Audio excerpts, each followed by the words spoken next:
Fala pessoal, seja muito bem-vindo ao nosso Negócios S.A., nosso programa de entrevistas aqui na VNC News, sendo comigo o Marcos Saravaga, também com ele, Gustavo Araújo. Você, Marcão. Muito bem-vindo. Bem-vindo a todos aí, mais um episódio.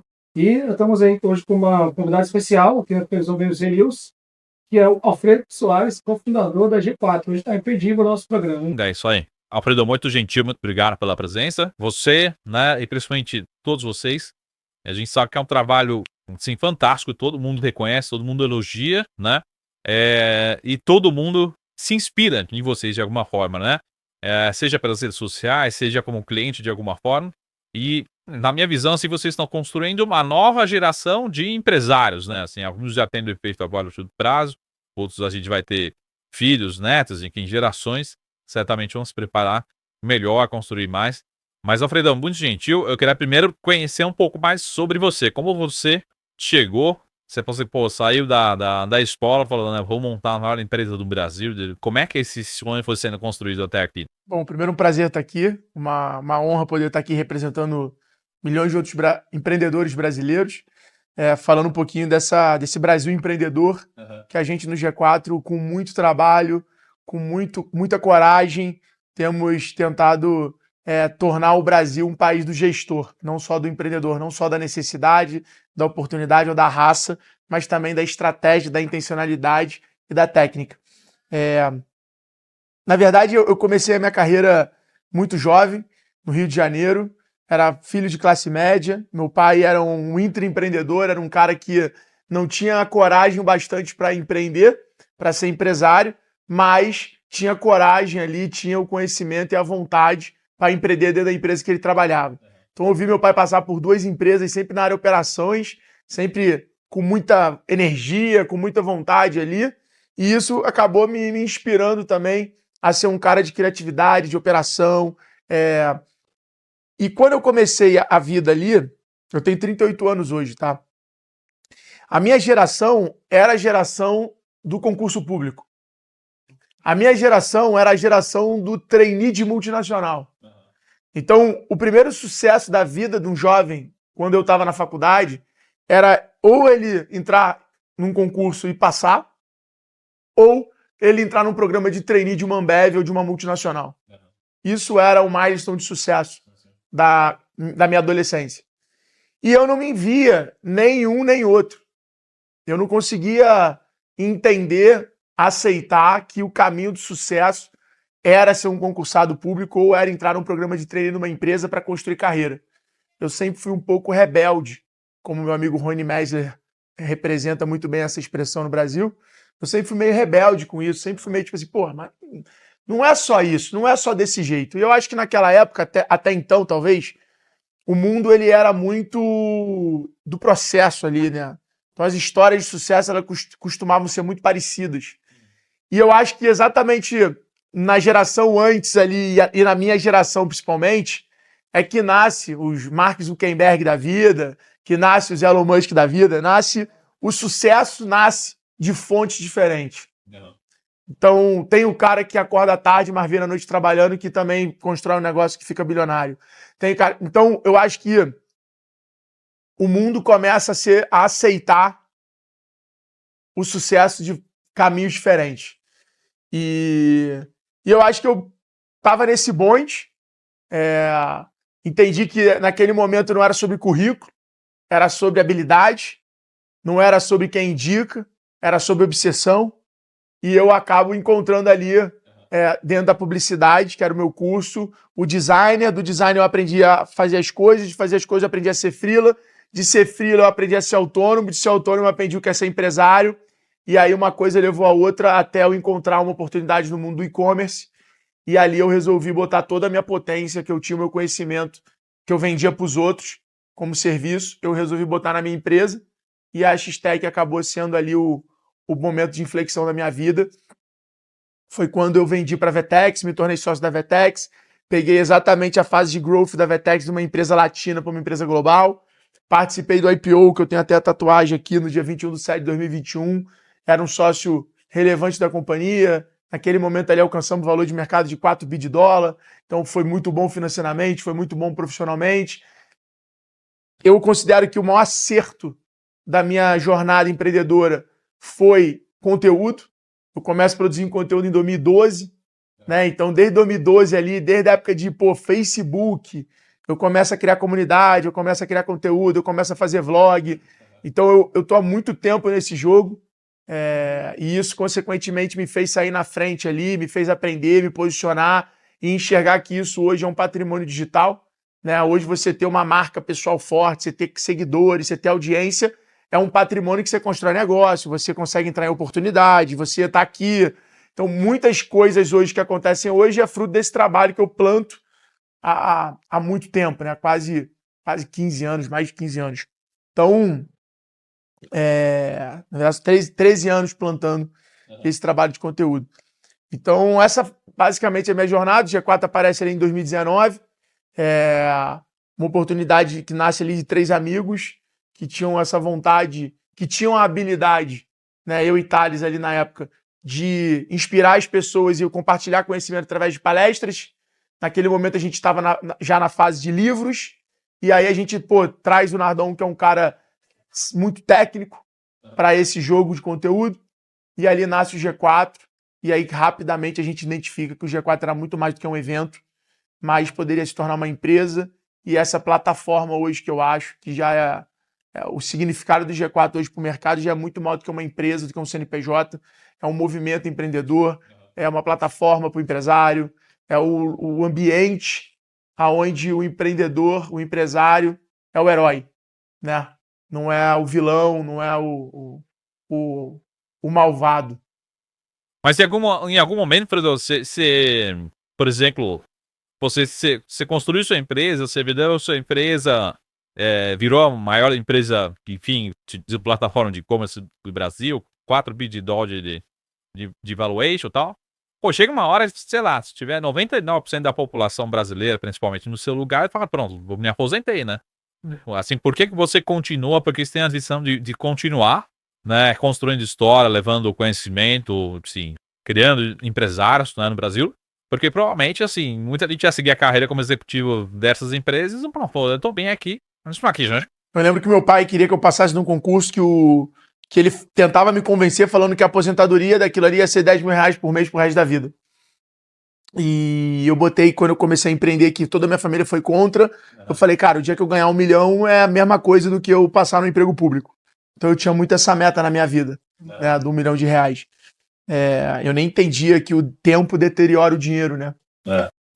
Essa é a grande verdade. O tempo, ele vai deteriorando o valor do dinheiro. O dinheiro, ele é o mesmo número com outro valor, com outro poder de compra, etc. Mas, cara, eu acho que isso aí é uma questão de maturidade, de você, no início da tua carreira, tu joga o jogo pelo dinheiro. Depois você começa a jogar o jogo por outros objetivos. E isso é muito natural. Acho que quem está assistindo a gente pode, às vezes, achar, mas tá falando isso porque já tem dinheiro.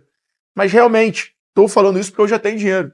Mas você vai mudando os objetivos do jogo. Então, fazer uma analogia que talvez todo mundo entenda. É igual quando você está jogando videogame, você passa a fase, você zera o jogo, e se você gostar muito do jogo, o que você faz?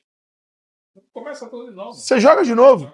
E aí você vai passar a fase de uma forma diferente, você vai mudar o personagem, você vai tentar passar contra a arminha, você vai tentar jogar contra o time, você vai mudar o piloto. Então eu acredito que a jornada é tão longa que ela permite esses ciclos dentro dela. E no meu caso foi isso, cara. Eu acho que a gente vai mudando o objetivo, vai mudando o propósito, vai refinando as coisas e vai se mantendo no jogo. Porque no final, o principal do empreendedor é se apaixonar pelo processo, é se apaixonar pelo jogo. Então acho que no final, hora você joga pelo dinheiro, hora você joga pelo poder, hora você joga pelo reconhecimento. Hoje, por exemplo, eu, graças ao meu trabalho, à minha família, a Deus e as oportunidades que a vida botou na minha frente, eu tive competência e comprometimento de capturar.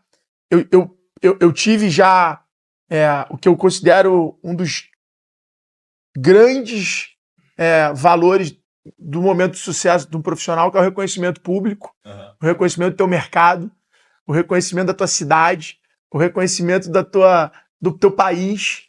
Então, eu dei check em vários níveis de reconhecimento, E o reconhecimento mais importante que eu tenho hoje e o motivo de eu continuar com fome de jogo é minha filha, né? Eu quero que a minha filha me reconheça. Minha filha tem 3 meses. Então eu tenho pelo menos 10, 15 anos aí tranquilamente de alta performance para poder a minha filha entender o que o pai dela representou, o que o pai dela representa, o impacto que as coisas, que as minhas ideias, que meu trabalho gerou para a sociedade. Então eu tô falando de mais 10, 15 anos no jogo e tenho certeza que em 10, 15 anos vai aparecer alguma outra coisa que você vai acabar se transformando em energia para você continuar no jogo. Boa. Excelente. Vamos lá, temos umas perguntas aqui. Parado, tá? Eu acho que o G4 ele trabalha, né, com milhares de empresas do país. Formou milhares de empresas, né? Se você quiser falar números e, enfim, na sua visão, qual que é o erro de gestão mais comum, aquele que quase todo gestor comete, mas poucos têm coragem de admitir? Manter colaborador por confiança e não por competência. Acho que esse é um erro clássico dos empresários médios brasileiros. Eles estão crescendo, os colaboradores que estão na empresa deles, eles se mantêm na empresa por ser de confiança, não pela competência que eles têm, e eles acabam tendo um profissional muito aquém do que o negócio deles exige para ir para o próximo nível. Até um desafio, como é que você tem trabalhado a parte de RH, né, no sentido principalmente de contratar? A minha visão, acho que essas relações de gerações dos maiores desafios vai ser contratação. Você fala, substitui aqui tecnologia, mas nem tudo é tecnologia, né? Como é que você contrata agora, treina essa geração Z? Como é que você tem lidado esse desafio para os empresários? Cara, os empresários eles precisam entender que pessoas é uma ferramenta importante da companhia, então eles não podem ter uma areazinha de RH. Eles precisam criar uma estrutura de captação, conversão, desenvolvimento dessas pessoas e retenção. Tá. Então, uma área hoje de pessoas numa empresa, ela precisa saber fazer marketing da empresa, porque senão você não atrai essa nova geração. Você precisa converter essas pessoas, ou seja, fazer o onboard dessas pessoas, implementar elas na cultura da tua companhia, no processo da companhia. Depois você tem a parte de desenvolvimento, que é, cara, como é que eu faço a pessoa ser melhor? Desenvolver uma pessoa não é treinar, tá? Treinar é repetir a mesma coisa sempre ali. Desenvolver uma pessoa é fazer ela se tornar um ser humano melhor. É uma evolução como pessoa. Então, isso é diferente. Às vezes é sobre hábito, é sobre leitura, é sobre experiência, é sobre a pessoa que ela trabalha, é a pessoa se reconhecer que ela evolui trabalhando na tua empresa. Isso é desenvolvimento profissional. E aí tem a retenção, que normalmente a retenção das pessoas está muito associada à cultura da companhia, ao sonho da companhia, à visão, ao plano que a companhia tem, porque ela sente confiança naquilo ali, e o ser humano é movido por esperança.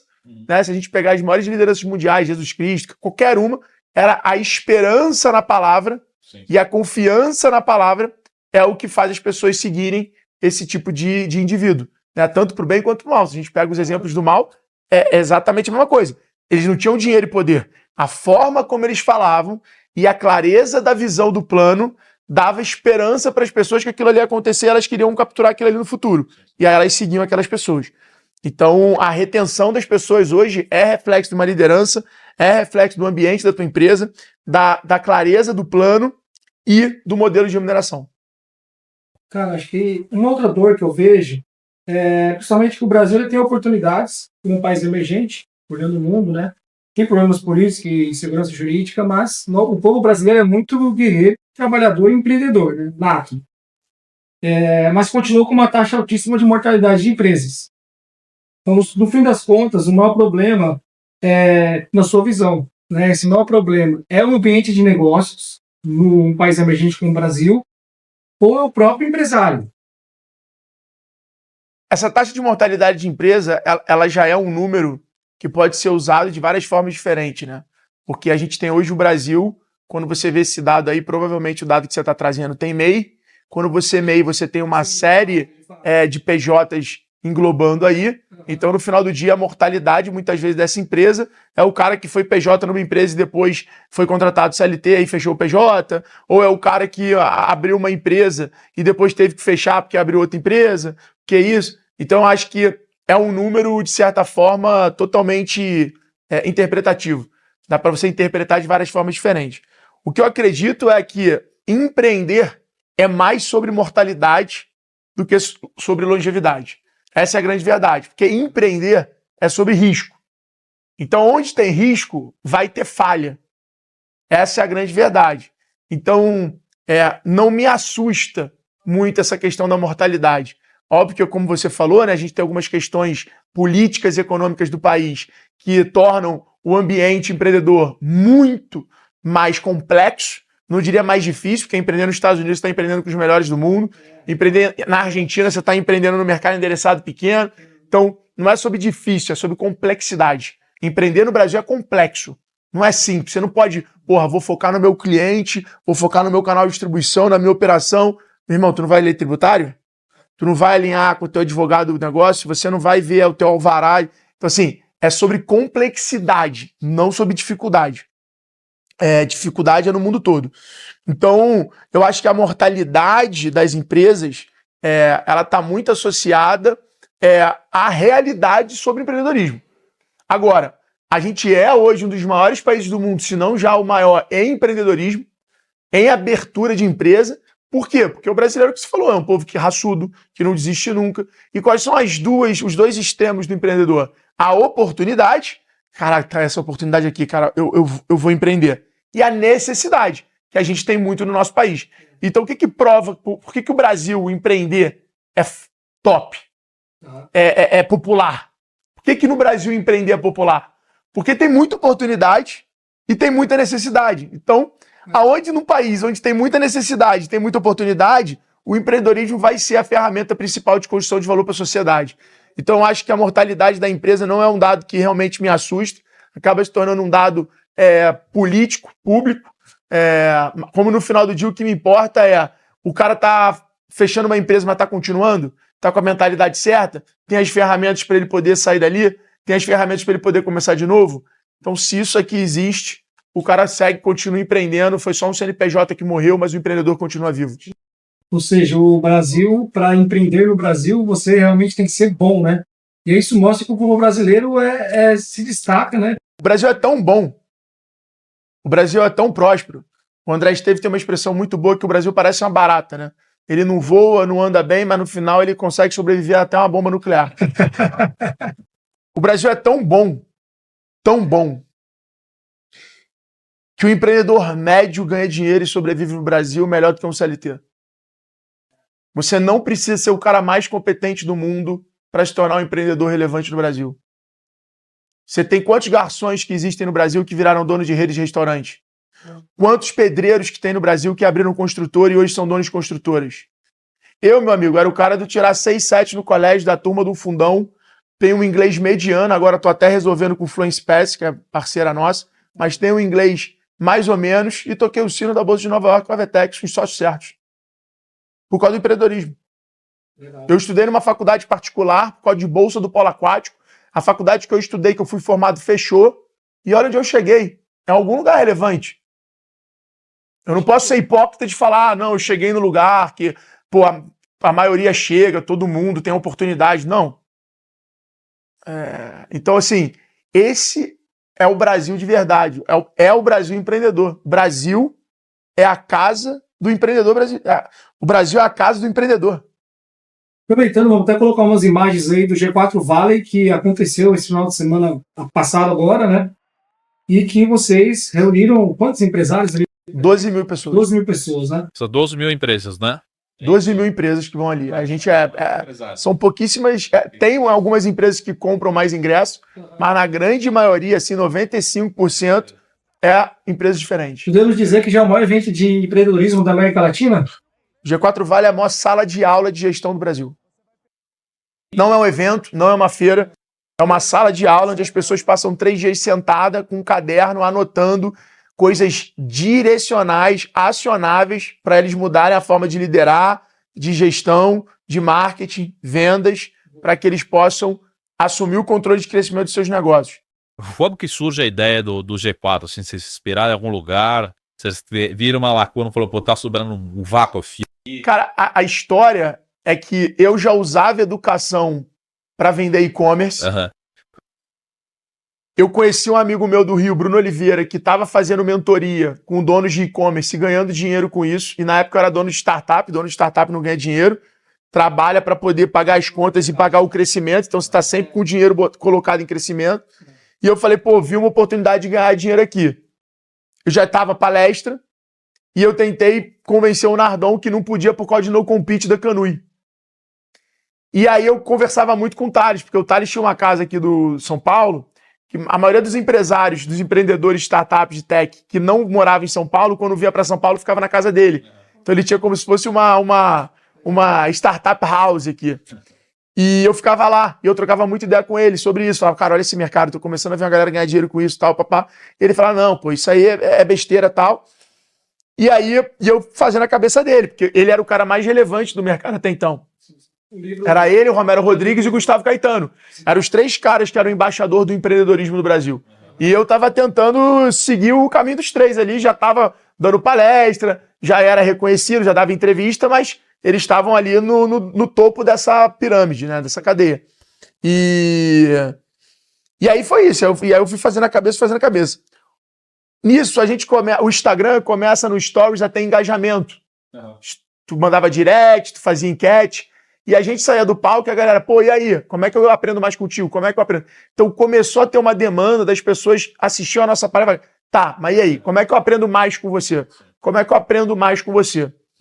E a gente começou a perceber que cada vez que a gente ia palestrar, o empresário médio, o empresário raiz brasileiro, falava, cara, essa forma como vocês administram a empresa tech de vocês que cresce muito rápido, funciona aqui isso. Então a gente estava começando a ver que o modelo de gestão que a gente estava adaptando do Vale do Silício e do Universo Tech, que é um modelo de escala, de velocidade, de intensidade, funcionava muito também em negócios tradicionais, que às vezes o negócio era muito melhor do que o negócio tech.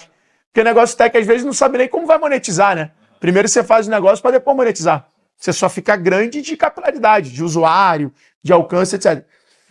E aí nessa o Thales sofre um acidente, fica com problema na fíbia, na perna, e aí ele, cara, nesse processo de recuperação, ele fala, pô, vou escrever um livro, vou fazer isso, vou fazer aquilo, e aí ele decide, cara, vou fazer o brasileiro não lê muito, vou fazer então um programa de gestão.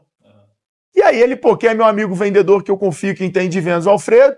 Uhum. Quem é o cara mais inteligente tecnicamente, que entende de growth ali, de crescimento, indicador, tal, dados, é o Nardon. Então se forma ali o trio, ele convida a gente, e na época o Tony morava ali com ele, ficava bastante na casa dele, e aí o Tony tava passando, a gente falou, Tony, produz o evento pra gente? Ele, pô, produzo. E aí nasce o G4 com um produtor de evento e 3 empreendedores. Boa. E aí no primeiro dia a gente falou, cara, isso aqui é um negócio. Aí no terceiro ano a gente falou, cara, isso aqui é uma empresa. E aí depois de então a gente, praticamente o Thales vende esse Singu para Natura, eu participo do IPO da Vetex e vou só pro conselho da loja integrada. Nardon também já tinha feito o earnout na RAP no Brasil.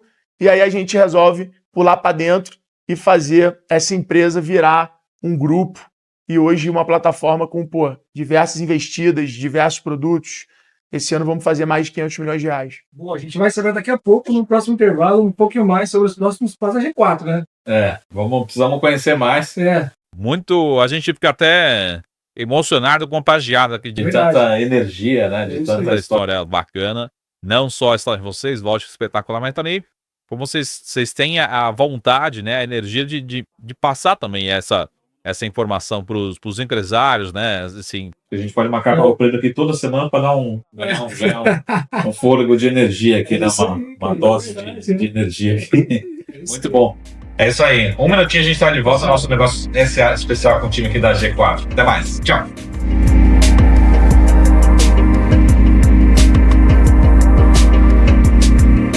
Fala pessoal, estamos de volta aqui no nosso Negócios SA especial aqui com o grande Alfredo, né, referência nossa aqui acho que para todos, né, todos os brasileiros, mas principalmente para nós que somos empresários de alguma forma, e todo mundo é empresário, né, de alguma forma, que tem um negócio, que realmente quer fazer uma renda extra, quer gerar emprego, e é isso que a gente está conversando hoje por aqui. E lembre sempre também de me seguir lá, Marcos Saravalli, né, e também ou Gustavo Araújo. Tá com Gustavo Araújo. link novo, né? Agora, né? Isso aí. Ou Gustavo Araújo, 3 horas, É isso aí. underline.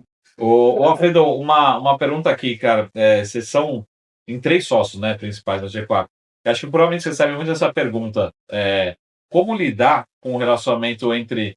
Às vezes parece pessoas distintas, às vezes parece pessoas iguais, mas elas precisam conversar. Uma coisa são sócios, outra coisa são amigos, né?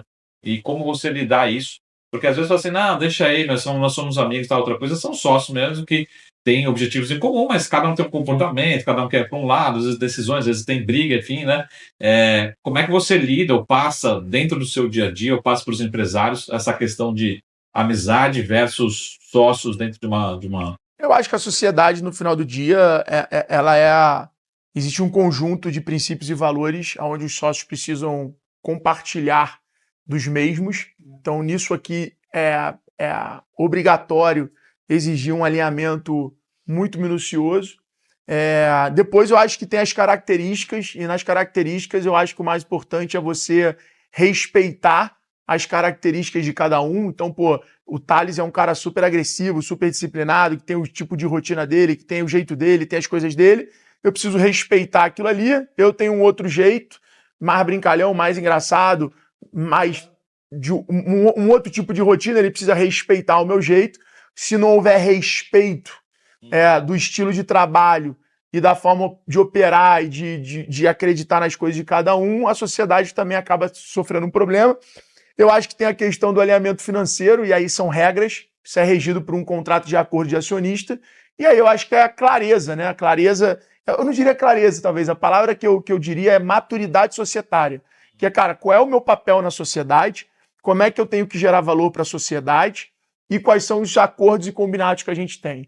E aí, dentro desses acordos e combinados, o que a gente estiver fazendo e respeitando, eu acho que, no final do dia, é como qualquer relação, como um casamento, como um namoro, como uma parceria. Às vezes você tem uma relação tão importante e alinhada com o fornecedor igual o teu sócio. Porque no final do dia o teu sócio acaba se tornando um fornecedor da tua empresa, é um fornecedor da tua vida. Então acho que isso você consegue com um bom acordo de acionistas, com rituais dos sócios ali para poder se manter alinhado, com transparência, com conversa, com uma comunicação clara, com respeito. E, no nosso caso, eu acho que a gente já vem, o G4 não é o nosso primeiro empreendimento, então a gente já carrega uma maturidade societária muito grande.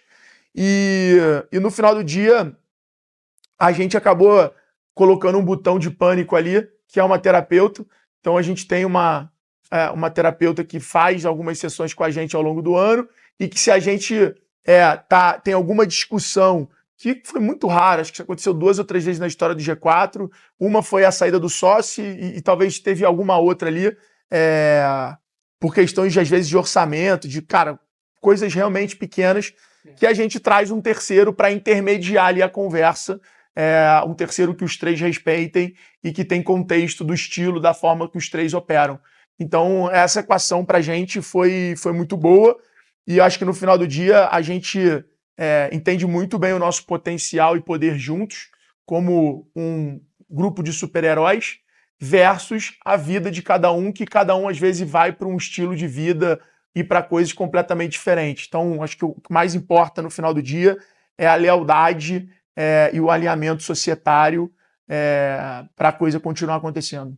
Boa. Cara, é bom quando tem uma sociedade que você consegue se completar, né? Cada um bom numa área, eu percebo, até falando por mim aqui, né? Às vezes eu e Saravá, a gente é sócio nos negócios e se completa, né? Com Às certeza. vezes a gente discute um pouquinho, mas... Mas a discussão é saudável, né? Eu acho que no final do dia, a intimidade, ela é uma coisa que muitas vezes estraga a relação. Então, às vezes o negócio está no nível de maturidade que ser amigo não é sobre conviver. Ser amigo é muito mais sobre confiar, sobre suportar, sobre ajudar, sobre mostrar o que os outros não estão vendo. Então, eu acho que às vezes as pessoas confundem muito, né? Conviver é uma coisa. E conviver exige um nível de maturidade muito alto, porque senão você convive, dependendo do nível de estilo de cada um, de intimidade de cada um, gera mais confusão e atrito do que quando você, no final do dia, convive pouco, mas é amigo muito. Então, acho que no final do dia, como qualquer outra relação, exige uma arquitetura ali, um toque de acordo com cada momento de vida, com cada estilo. Acho isso importante. Alfredo, quando você falou lá no primeiro bloco, eu te fiz uma pergunta de onde que vocês se espelharam, né? E recordando aqui, no momento você fala assim, pô, essa aqui é a nossa empresa de referência. E aí, lógico que, por ser empresário, tem muitas vezes que a gente vê uma empresa lá fora, fala, puta, eu queria ser esse cara. Ao mesmo tempo, vocês acho que são, assim, acho que uma das vantagens do empreendedor e na sua história é ser muito autêntico, né? Fala assim, pô, eu fiz o G4, né, na cara de vocês, no jeito de vocês, né? Como é que você também vê isso?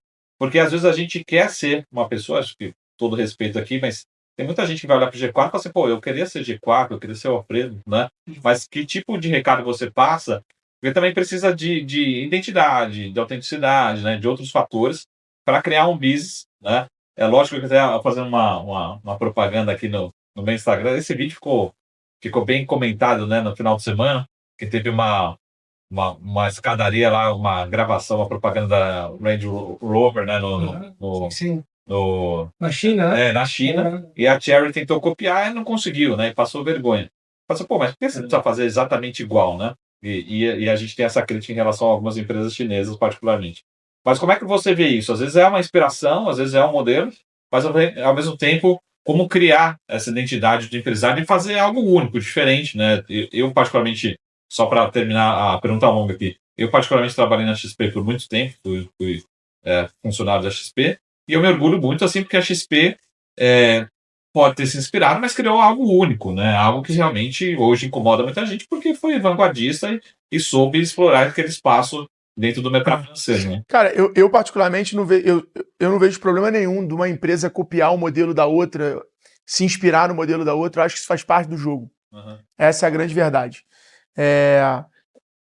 No nosso caso, é que a complexidade do modelo de negócio do G4 ela é muito grande. Uhum. Porque, como você falou, são vários negócios dentro de um negócio que se reúne, que se consolida dentro de uma plataforma de negócios que tem comunidade, que tem educação, que tem, né, serviço, que tem tecnologia. Então, no final do dia, a gente, desde muito pequeno, é um grupo que atua de forma separada, depois a gente conecta tudo e no final do dia, como é que você vende isso lá fora, né? É praticamente um business design, né? Não existe. Então, a gente está realmente... o nosso No Road Show, a gente tem que explicar o que a gente é e às vezes acaba eu não entendi. O cliente paga para ser teu cliente de tecnologia? O cliente paga para aprender comigo para ele contratar minha tecnologia. Como assim? Calma, vem cá, vamos te explicar. Então a gente está realmente desenhando um modelo que quando você olha no mundo, é muito difícil você ver um modelo igual ao do G4 que está conseguindo conectar tanto esse flywheel que a gente opera, esse ecossistema.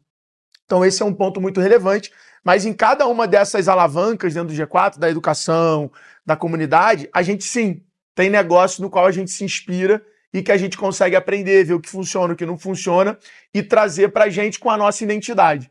Você deu um exemplo de China, muito legal. Eu tive o prazer de ir com a China Link no ano de 2024 para a China, em 15 dias lá de imersão mesmo, visitando fábrica, evento, loja, comércio, shopping.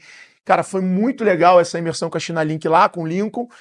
Ele fez uma viagem muito bacana, que conseguiu me dar uma profundidade muito bacana sobre China, né? De como a China funciona. E o que eu percebi é que a China funciona de uma forma ambidestra. Ela tem o lado muito focado para dentro da China de invenção. Então, eles inventam muitas coisas que eles nem vendem para o mundo, que eles usam para eles mesmos. Então, hoje, na China, você tem produtos desenvolvidos para o chinês, aplicativos, tecnologia, hardware, que eles nem querem vender para o mundo. Eles querem que aquilo ali se torne um diferencial para o chinês viver na China. E ele tem o que ele faz e vende para o mundo. Dentro do que ele faz e vende para o mundo, ele faz igual, melhor e mais rápido. Então, e mais quantidade. Então, o chinês, ele é assim, ele pega um negócio que funciona, como é que eu faço mais rápido isso aqui? Ele aprende a fazer mais rápido. Agora que eu aprendi a fazer mais rápido, como é que eu melhoro? Aí ele melhora. Agora que ele melhora... Então, o processo do chinês, ele literalmente é um processo muito famoso no mundo todo. Só que o chinês, ele não tem vergonha de ser assim. A gente que olha e fala, nossa, o chinês copiou e tal. Sim, sim. O chinês não tem vergonha, porque o jogo ele tem clareza do jogo dele. O jogo dele está na produtividade. Ele é melhor produzindo. Então ele vai pegar o que você faz, vai aprender a fazer o que você faz, vai fazer em mais quantidade, depois ele vai fazer mais rápido, depois ele vai fazer melhor. Ele não tem vergonha disso.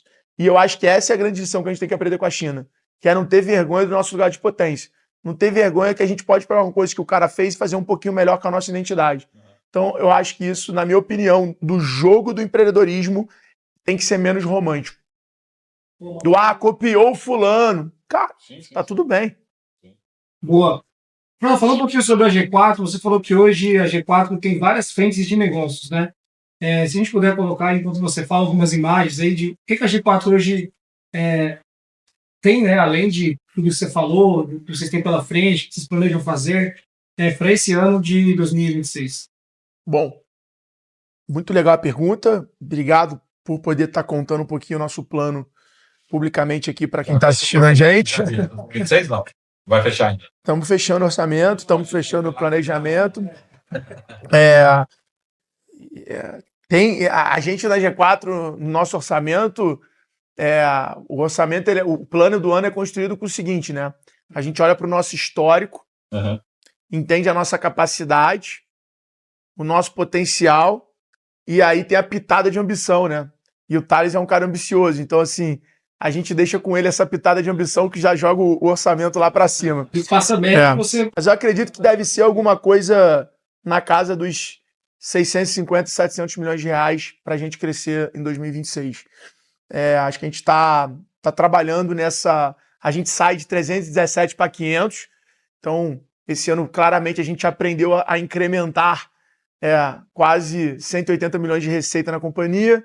Então, eu acredito que a gente vai, no mínimo, carregar esse incremento para o próximo ano, que já daria ali seus 680 milhões. Então, eu acredito que... tem que ver, né? Porque tem eleição, tem Copa do Mundo, então talvez a gente faça um corte para 650. A gente estamos em despacho disso aí nos próximos tempos. Mas o G4 ele vem cada vez mais saindo de uma empresa de educação, se tornando uma plataforma de negócios para o empresário, esse ambiente que tem conhecimento, que é a parte educacional. Então a gente tem formações presenciais, temos programas online, temos ferramentas para você capacitar toda a tua empresa, temos as comunidades que são para sua liderança, tem as comunidades para donos de negócio também, que hoje são mais de 1.000 membros dentro das comunidades do G4. O G4 tem números hoje, turma. Os nossos alunos reunidos já geraram quase 800 mil empregos, deve estar batendo 800 mil até dezembro. 800 mil empregos gerados através dos alunos que passaram pelo programa do G4 nos 6 anos. Ano que vem, sem sombra de dúvida, a gente bate essa meta de 1 milhão de empregos, que era 2027. A gente deve estar dando essa antecipada aí para o final do ano que vem. A gente tem mais de 70 mil alunos formados. São mais de 400 milhões de visualizações nas nossas redes sociais com o nosso conteúdo todo mês. Então, existe uma responsabilidade também muito grande por trás do que a gente fala e do que a gente faz. E hoje é isso. A gente tem a vertical de educação, presencial e online. Temos a vertical de comunidade, que também tem os programas contínuos ali de 1 ano, onde o empresário é desenvolvido pela gente, além de viver experiências, network, conhecimento. Então, tem todos os pilares do desenvolvimento de um empresário. A gente tem a parte de tecnologia, que é o G4 Skills, que você pode plugar a tua empresa inteira na nossa tecnologia.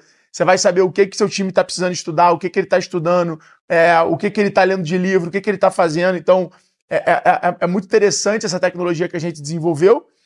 A gente tem a parte de serviços e soluções, que é o Marketplace, que é o G4 Tools, que a gente começou esse ano, primeiro ano de operação. A gente já está falando em 40 milhões de reais de faturamento. Ano que vem já com 100 milhões orçados, onde é o marketplace para o empresário.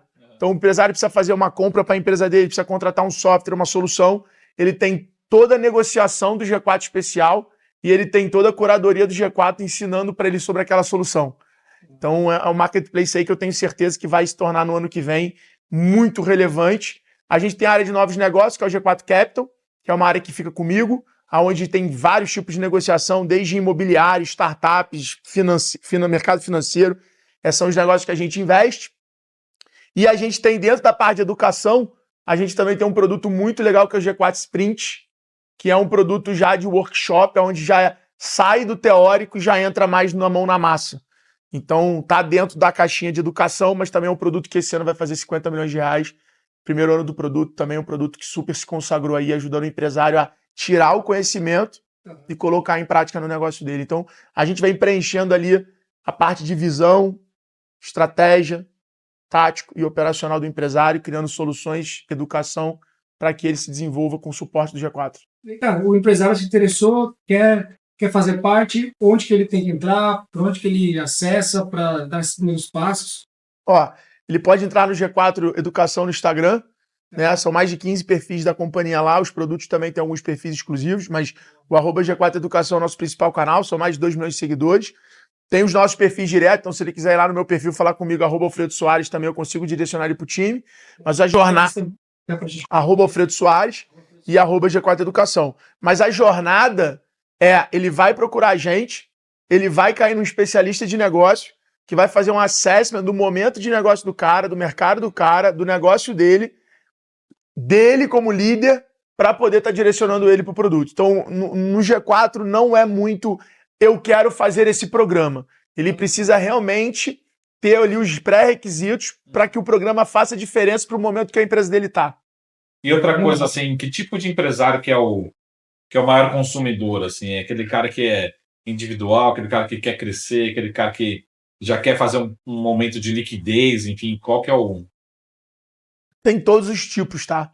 Hoje o G4 tem área de serviço, a área de saúde vai muito no G4, a área de construção participa muito, a área de agro vai demais, energia, parte de energia solar, consórcio, internet, tecnologia, startup, advogado, empresas de segmento de evento. Cara, indústria, varejo, serviço, tech, é muito presente isso no G4. As grandes empresas também têm mandado muito suas áreas de liderança.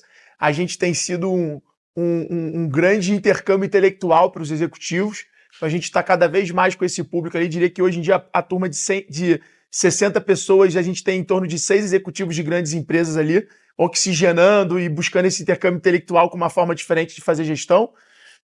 E temos donos sozinhos, temos sócios, muito comuns sócios irem separados, muito comuns sócios irem junto.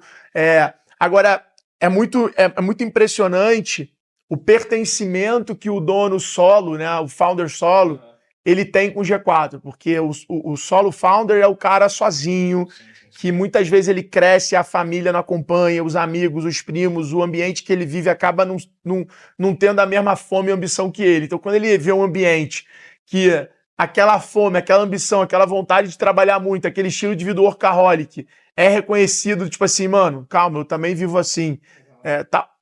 Ele ativa um pertencimento muito grande. Então, não tem como negar que hoje, se a pessoa é dona de um negócio sozinha, ela vai se apaixonar pelo ambiente e como o G4 se torna um suporte para ela. Boa.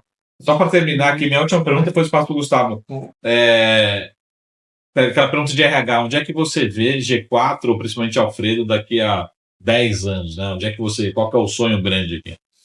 Eu acho que a gente vai cada vez numa direção de se consolidar como o principal destino do empresário brasileiro. Eu acho que se eu pudesse tentar citar o que a Amazon é para o americano, o que o Mercado Livre é para o Brasil, eu acho que o G4 vai ser para o empresário. A hora que o empresário for contratar qualquer coisa para a empresa dele, ele vai validar como é que o G4 e o ecossistema do G4 avalia aquilo ali, e o G4 vai estar, por outro lado, trabalhando nos bastidores para o empresário ter mais segurança e mais condição de comprar as coisas melhor, de desenvolver as pessoas. Eu acredito que o G4 vai se tornar, nos próximos 10 anos, ele vai se tornar, não, ele já é hoje a referência, e acredito que os 10 anos pela frente para a gente se consolidar mesmo como o principal parceiro de negócio do empresário brasileiro. E uma empresa de vocês, assim, provavelmente vocês devem receber pergunta, demanda, eu digo, de liquidez, né?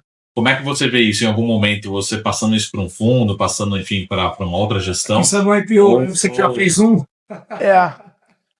Olha, eu vou ser muito sincero, o meu lugar de potência e o que eu gosto de fazer é me relacionar com a comunidade, dar aula, gerar valor para a galera, fazer negócio. Eu estou muito focado em como é que eu posso fazer negócio, operações financeiras, construir negócios, juntar empresas usando a força e o ecossistema do G4. Óbvio que a gente já é muito procurado por fundos, por parceiros estratégicos, por tudo. Esse é um assunto que o Thales, ele lidera essa agenda institucional. A gente sabe que do outro lado dessas cadeiras tem as pessoas mais inteligentes do mercado, então a gente está sempre aberto e vulnerável a ouvir essas pessoas, porque eles ajudam muito a gente a entender mercado, termômetro e poder ajustar algumas coisas dentro da companhia, sempre preparando a companhia para qualquer situação. Mas eu acredito que a gente está com um foco no cliente, a gente quer gerar valor para o empresário brasileiro e a gente acredita que, obviamente, em 10 anos, para tudo que a gente quer fazer, a gente vai precisar de algumas ferramentas aí e que na hora certa a gente vai poder contar com elas, porque a empresa vai estar preparada para isso. Boa. Resposta sabonete, né? Resposta sabonete. Primeira mão, a gente tem mais uma novidade, mas parece que vem com alguma coisa por aí. Agora falando sem filtro. Sem filtro. Se você pudesse dar um esporro coletivo nos gestores brasileiros ao vivo, qual seria? Eu vou ficar com o que eu falei no G4 Vale, assim, o gestor brasileiro pensa no quanto ele vai pagar para uma posição sem pensar no resultado que aquela posição pode gerar para o negócio dele. Eu acho que as empresas precisam mudar isso. As empresas precisam começar a olhar para o potencial das pessoas, do trabalho delas, para poder remunerar elas em cima do potencial, do impacto que o trabalho das pessoas podem impactar no seu negócio. E não por quanto você quer pagar pelaquela área. Isso é uma coisa que eu aprendi na Vetex, eu fui um pouco fruto dessa transformação lá dentro. Eu consegui fazer a cabeça do Thales e do Nardon para a gente mudar isso. E hoje eu tenho um videomaker, por exemplo, ganhando R$50 mil por mês. Porque o vídeo, ele pode, se for melhor a direção fotográfica, a captação do áudio, a captação da imagem, melhora o meu brand, melhora o meu engajamento, melhora a distribuição, melhora o meu crescimento orgânico, automaticamente isso gera mais lead e isso gera mais venda. Então, se o cara do vídeo, que ganha 600 mil por ano, ele conseguir exercer esse trabalho e fazer essa melhora, e isso aumentar dentro do meu negócio, do tamanho do meu negócio, 2% a minha venda, a gente está falando de milhões de reais. 500 mil é barato. Então, a gente precisa começar a pensar de uma forma diferente, entender que pessoas especialistas são mais investimentos do que custo. E se a gente não mudar isso, a gente vai continuar, às vezes, contratando a pessoa. Eu dei esse exemplo na minha aula do Vale. Eu falei, um cara de 10 mil reais no marketing, se você der 100 mil para ele, ele vai fazer X. Um cara de 30 mil no marketing, com 100 mil, ele vai fazer 5x. Então não é sobre quanto custa, é sobre o retorno que aquela pessoa pode produzir. E isso mudou a cabeça da galera que estava sentada no evento, porque muitas vezes o empresário está contratando alguém no marketing não pela capacidade dele de alocar o dinheiro, mas pelo salário que ele pode pagar. E aí eu vejo a maioria das empresas médias brasileiras tendo um cara mediano na cadeira, recebendo um orçamento que a capacidade dele de fazer retorno com aquele orçamento é baixa. Então é melhor você pagar 30 mil para um cara de marketing e dar um orçamento de 50 mil do que você pagar 10 mil e dar um orçamento de 100. Sim. Porque o cara de 10 com 100, ele vai dar um retorno ainda assim menor do que o cara de 30 com 50.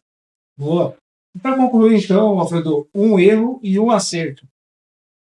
Meu? Erro eu fico com não saber fluentemente inglês. Acho que isso foi um erro que eu cometi na minha carreira.